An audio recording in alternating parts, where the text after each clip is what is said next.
অস্ট্রেলিয়ার মাটিতে বাংলাদেশ ক্রিকেট দল তাও আবার টেস্ট খেলতে 2003 সালের পর দীর্ঘ 23 বছর পর বাংলাদেশ টেস্ট খেলার আমন্ত্রণ পেয়েছে অস্ট্রেলিয়ায়। যদিও এই টেস্টটি আইসিসি কর্তৃক নির্ধারিত 2025 থেকে 27 সার্কেলের টেস্ট চ্যাম্পিয়নশিপ ম্যাচের অন্তর্ভুক্ত।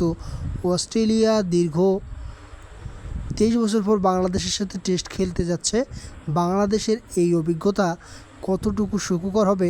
আগামীকাল 13 আগস্ট ভোর 6টা থেকে শুরু হতে যাওয়া প্রথম টেস্টে আপনাকে চোখ রাখতে হবে।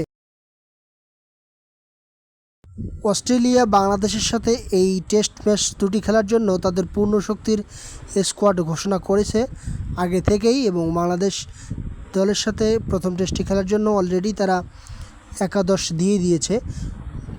অস্ট্রেলিয়ার পেজ আক্রমণের অত্যন্ত শক্তিশালী একটি লাইন আপ এই টেস্ট ম্যাচে বাংলাদেশ টিমকে ফেস করতে হবে।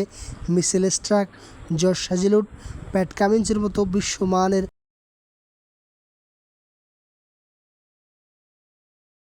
বোলিং ত্রয়ীর সামনে কতটুকু সারভাইভ করতে পারবে সেটাই আসল কথা। এখন বাংলাদেশ যদি প্রথমেই টস জিতে ব্যাটিংয়ের সিদ্ধান্ত নেয়, সেক্ষেত্রে বাংলাদেশকে কাউন্টার অ্যাটাক ক্রিকেট খেলার জন্যই মানসিকভাবে প্রিপেয়ার থাকতে হবে, কারণ অস্ট্রেলিয়া বাংলাদেশকে খুব একটা চান্স দিবে না। তারা যদি সারভাইভ করতে চায়, সেক্ষেত্রে ফোর্থ এবং ফিফথ স্টাম্পে যখন বলগুলো আসবে, বাংলাদেশের ব্যাটসম্যান অলরেডি তারা অনেক ম্যাচে প্রমাণ দিয়েছে তারা ফ্লিক শটে কতটা দুর্বল, তাদের ইনসাইড এজ হয়ে। এবং অস্ট্রেলিয়া অবশ্যই 2 থেকে 4টি স্লিপ অল টাইম তারা রেখে দিবে, এবং স্লিপিং ক্যাচে অস্ট্রেলিয়া অত্যন্ত দক্ষ, তারা আসলে সেভাবে কোনো চান্সই দিবে না। এবং অ্যালেক্স ক্যারি আমরা জানি, যিনি একটি বিশ্বমানের উইকেটরক্ষক ব্যাটার, যিনি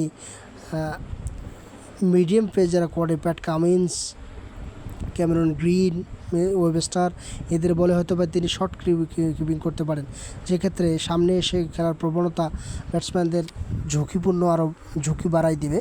আর বাংলাদেশ টিমের এই টিমটাতে যদি নাহিদ রানা থাকতো, তবে অস্ট্রেলিয়ান ব্যাটারদের তিনি একটু পরীক্ষা নিতে পারতেন বলে জানা যায়।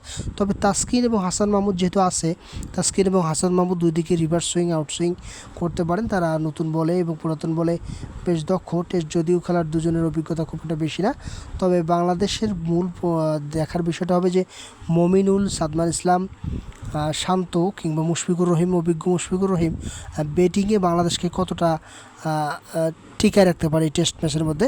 যদি বাংলাদেশ অস্ট্রেলিয়াকে সেকেন্ড ইনিংসে আবার ব্যাট করাতে পারে, বাংলাদেশ যদি চতুর্থ ইনিংসেও বাংলাদেশ খেলতে পারে এবং চতুর্থ দিন পঞ্চম দিন পর্যন্ত যদি টেস্ট নিয়ে যেতে পারে, এটা বাংলাদেশের জন্য সবচেয়ে বড় পাওয়া হবে। কারণ এর আগে আমরা দেখেছি ইন্ডিয়া থেকে টেস্ট খেলতে গিয়ে বাংলাদেশ 2 দিন 3 দিনেই টেস্ট হেরেছে, এবং বাংলাদেশ কোনোভাবেই প্রতিপক্ষের সামনে দাঁড়াতে পারেনি। আবার এই টেস্টে যদি সেভাবেই কলাপস করে, তবে বাংলাদেশ বড় টিমের সাথে খেলার জন্য আসলে মেন্টালি কিংবা দক্ষতার যে দিয়ে টেস্ট স্কিল, যে তাদের দক্ষতার পরিচয়, সেটাও দিতে পারবে না। ভবিষ্যতে বাংলাদেশ এফটিপির বাইরে আসলে টেস্ট ম্যাচ পাবে বলে সে খুব একটা ধারণা করা এমনিতেই যায় না। বাংলাদেশ টেস্ট ক্রিকেটে বরাবরের মতোই অনারেলি অ্যাভারেজ ক্রিকেটও খেলতে পারে না। বাংলাদেশ যদি অস্ট্রেলিয়ার সাথে ফাইট ব্যাক করতে পারে, তবে এটা হবে তাদের জন্য খুবই গুরুত্বপূর্ণ একটি সিরিজ, যে সিরিজের মাধ্যমে তারা বাংলাদেশ ক্রিকেট আবার অনেকটা ঘুরে দাঁড়াবে, নাড়া দিতে পারবে বিশ্বমহলে। ধন্যবাদ। মুরার স্পোর্টসের এই চ্যানেলটিকে সাবস্ক্রাইব করে পাশে থাকবেন। আপনাদের ক্রিকেট আড্ডায় নিয়মিত যোগ হবে নতুন নতুন কন্টেন্ট। আপনারা যারা সাবস্ক্রাইব করেছেন তাদেরকে অসংখ্য ধন্যবাদ, এবং যারা সাবস্ক্রাইব করেননি, চ্যানেলটি দ্রুত সাবস্ক্রাইব করে দেবেন, এবং ইউটিউবে বা ফেসবুকে দেখে থাকলে ফলো করে দেবেন। ধন্যবাদ।